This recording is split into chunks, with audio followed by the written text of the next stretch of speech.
Hi అండి, అందరికీ నమస్తే. నేను మీ సునీల్ మద్దాల.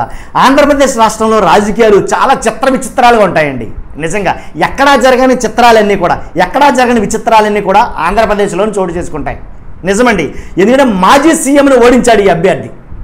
ఒక సీఎంని ఓడించాడండి ఈ ఎంపీ అభ్యర్థి. కాబట్టి సీఎంని ఓడించిన అభ్యర్థికి కనీసం ఊళ్ళోకి ఎంట్రీ లేదు, సొంత ఊళ్ళోకి సొంత ఇంట్లోకి ఎంట్రీ లేదు. ఎవరా అభ్యర్థిని కంగారు పడకుండా చెప్తాను. కాబట్టి సీఎంను ఓడించినా సరే తన పార్టీ అయితే కనుక గెలవలేకపోయింది. కానీ ప్రత్యర్థి పార్టీని చిత్తుగా ఓడించి, అంటే ఒక సీఎంని, మాజీ సీఎంని ఓడించి తన ఊళ్ళోకి ఎంట్రీ లేని అభ్యర్థి ఎవరంటే కనుక పెద్దిరెడ్డి మిథున్ రెడ్డి అండి. నిజం, ఎంపీ అభ్యర్థి రాజంపేట వైఎస్ఆర్సీపీ ఎంపీ అభ్యర్థి పెద్దిరెడ్డి మిథున్ రెడ్డి ఎవరి మీద పోటీ చేశారు అంటే కనుక మాజీ సీఎం బీజేపీ తరఫున పోటీ చేసినటువంటి నల్లారి కిరణ్ కుమార్ రెడ్డి మీద. నల్లారి కిరణ్ కుమార్ రెడ్డి గారు ఎలక్షన్కి ముందు క్యాంపెయినింగ్లో ఆయన చెప్పిన మాట ఏంటంటే, డిపాజిట్లు కూడా రాకుండా ఓడిపోతారు నా మీద ఎవరు పోటీ చేస్తే వాళ్ళు, ఎందుకంటే నేను సీఎం క్యాండిడేట్ని అనేది ఆయన మాట్లాడటం జరిగింది. కనీసం ఆయనకు కూడా రాలా అవి డిపాజిట్లు అనేవి. కాబట్టి అలాంటి మిథున్ రెడ్డిని కూటమి ప్రభుత్వం మొత్తం ఏంటి ఆయన తప్పు చేశాడని, లేకపోతే ఏదో ఏంటి స్కాములో చేశారనో, మొత్తానికి ఏదైతే తండ్రి కొడుకులు ఇద్దరిని కూడా ఉన్న ఊళ్ళోకి ఎంట్రన్స్ ఇవ్వట్లా. కాబట్టి రాజకీయం, అందుకన్న ఆంధ్రప్రదేశ్ రాజకీయాలు చాలా విచిత్రంగా ఉంటాయి. అసలు ఎవరికి అర్థం కావు. అసలు ఏంటి ఒక మాజీ సీఎంని ఓడించిన ఎంపీ మిథున్ రెడ్డికి ఉన్న ఊళ్ళోకి ఎంట్రీ లేదు. దాదాపు 76,071 ఓట్ల తేడాతోటి ఆయన విజయం సాధించారు. రాజంపేట, రాయచోటి, పీలేరు, తంబల్లిపల్లె, రైల్వే కోడూరు అసెంబ్లీ సెగ్మెంట్లో ఉండే ఓటర్లందరూ కూడా మిథున్ రెడ్డికి విజయం ఇచ్చారు. ఏంటి తొలిసారిగా మిథున్ రెడ్డి 2014లో 1,74,062 ఓట్ల మెజారిటీతో గెలిచాడు. ప్రత్యర్థి బీజేపీ అభ్యర్థి ఎవరో కాదండి, చాలామందికి తెలుసు, దగ్గుపాటి పురంధరేశ్వరి గారు. ఆవిడని ఓడించిన ఈ మిథున్ రెడ్డి తర్వాత 2019లో మిథున్ రెడ్డి ప్రత్యర్థి టీడీపీ సత్యప్రభపై 2,68,284 ఓట్ల మెజారిటీతో గెలుపొందాడు. తర్వాత మూడోసారి హ్యాట్రిక్, మళ్ళీని 3 సార్లు గెలిచాడు, ఒకసారి కాదు. మరి ఆ ప్రాంత ప్రజలు ఈయనంటే అంత నమ్మకమేమో. మూడోసారి మాజీ సీఎం నల్లారి కిరణ్ కుమార్ రెడ్డి ఎవరైతే ఉన్నారో ఆ నల్లారి కిరణ్ కుమార్ రెడ్డి పైన 100% విజయం అయితే సాధించాడు. కాబట్టి 3 సార్లు గెలిచాడు. ఆ ప్రాంత ప్రజల అభిమానాన్ని చూరగొన్నాడా, లేకపోతే ఆ ప్రాంత ప్రజలు ఇతనికే విద్వేషమా? ఎందుకని ఆ ప్రాంత ప్రజలు 3 సార్లు ఇతన్ని ఎన్నుకున్నారు. 3 సార్లు ఎన్నుకున్న ఇతన్ని ఆ ప్రాంతానికి రానివ్వకుండా కూటమి అడ్డుపడుతుందంట. కానీ అది మంచా చెడ్డ, ఏం జరుగుతుంది అసలు? వాస్తవాలైతే కనుక బయటికి చూపిస్తుందేమో.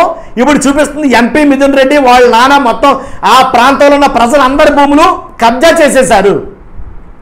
మరి ఆ ప్రాంతంలో ఉండే ప్రజలందరి భూములు కబ్జా చేసేస్తే 3 సార్లు మంత్రిగా ఈయన్ని, ఏంటి 7 సార్లు ఎన్నోసార్లు ఎమ్మెల్యేగా మంత్రిగా ఆయన్ని ఎందుకు అనుకున్నారు? తండ్రి కొడుకులను ఇద్దరిని కూడా ఎలా ఎన్నుకున్నారు? నాకు అదే అర్థం కావట్లా. ఇప్పుడు అక్కడ ప్రాంతంలో ఉన్న ప్రజలందరికీ వీళ్ళ వల్లే కష్టాలు వస్తుంటే, ఆ ప్రాంతంలో ఉండే ప్రజలందరికీ వీళ్ళ వల్లే నష్టం వస్తుంటే, మరలా వీళ్ళనే ఎందుకు ఎన్నుకుంటున్నారు అంత భారీ మెజార్టీ తోటి? అర్థం కావట్లేదు కదా. సేమ్ అదే పరిస్థితి నాది కూడా. కాబట్టి అందుకే ఏం చెప్పారంటే కనుక, అవసరమైతే రాజకీయాల నుంచి తప్పుకుంటా, నేను తప్పు చేశానని ప్రూవ్ చేస్తే కనుక అనేది కనుక ఎంపీ మిథున్ రెడ్డి ఈ రకంగానే సవాల్ చేశాడు ప్రత్యర్థులకి. కాబట్టి మేము తప్పు చెయ్యం, కాబట్టే మేము ఇంతకాలం ఈ నియోజకవర్గాల్లో ఇన్నేళ్ల పాటు ఇన్నిసార్లు గెలుస్తూ వచ్చాం.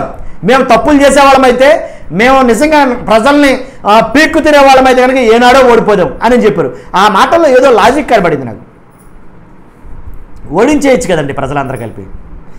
కాబట్టి ఫైల్స్ అయ్యి తగలబడిపోయినాయి అన్నారు, అవన్నారు ఇవన్నారు, మొత్తం మీద ఆఫీస్ తగలబడిపోయింది అన్నారు. దాని మీద కూడా చాలా సుదీర్ఘ వివరణ ఇచ్చాడు ఎంపీ మిథున్ రెడ్డి గారు. ఏంటంటే ఏదైతే ఫైల్ తగలడిపోయి అన్నారో అవి మాన్యువల్గా ఉండే ఫైల్, అవి ఆ ఫైల్ ఎలా ఉన్నా కానీ కంప్యూటర్లో నిక్షిప్తమై ఉన్న ఫైళ్ళు ఉంటాయి కదా. ఇప్పుడు ఒక కార్యాలయంలో తగలడిపోతే ఎంఆర్ఓ కార్యాలయంలో ఉంటాయి, ఎంఆర్ఓ కార్యాలయంలో లేవంటే ఎంపీడీఓ కార్యాలయంలో కానీ ఉంటాయి, లేదు అంటే కానీ కలెక్టర్ ఆఫీస్లో ఉంటాయి. కాబట్టి ఇన్ని చోట్ల సిస్టంలో ఫీడ్ అయి ఉన్న ఫైల్ తగలడిపోతే ఇంత పెద్ద రాద్ధాంతం ఎందుకు? ఒకవేళ తగలడిపోతే తగలబెట్టింది ఎవరో తేల్చి శిక్షించడం తప్పే లేదంటాడు, మొహమాట లేకుండా చెప్తున్నాడు. కానీ ఏదో రాజకీయంగా కక్ష పూని మమ్మల్ని మా ప్రాంతం నుంచి రాజకీయంగా మమ్మల్ని అణగదొక్కాలని, ఈ ప్రాంత ప్రజల చేత మమ్మల్ని చెడ్డగా చిత్రీకరించాలని కొత్తగా విధానాలు తీసుకొచ్చి ఏదో కొత్త ఎత్తుగాడులతోటి మమ్మల్ని బద్నాం చేయాలనే పరిస్థితులు అయితే కనుక జరుగుతున్నాయి అని అన్నాడు మిథున్ రెడ్డి గారు. కాబట్టి ఈ ఎంపీ మిథున్ రెడ్డి, హ్యాట్రిక్ సాధించిన ఎంపీ మిథున్ రెడ్డి మరలా నించుంటే మరలా నేనే గెలుస్తా అని డంకాపదంగా సవాల్ చేశాడండి. ఆ సవాల్ చూస్తే మళ్ళీ నాకు వీడియో చేయాలనిపించింది. ఎంపీ మిథున్ రెడ్డి గురించి ఒక్కసారి ఏంటని చూద్దామని చెప్పేసి మీకు చెప్పాలని ఇంట్రెస్ట్ తోటి మళ్ళీ చెప్తున్నా.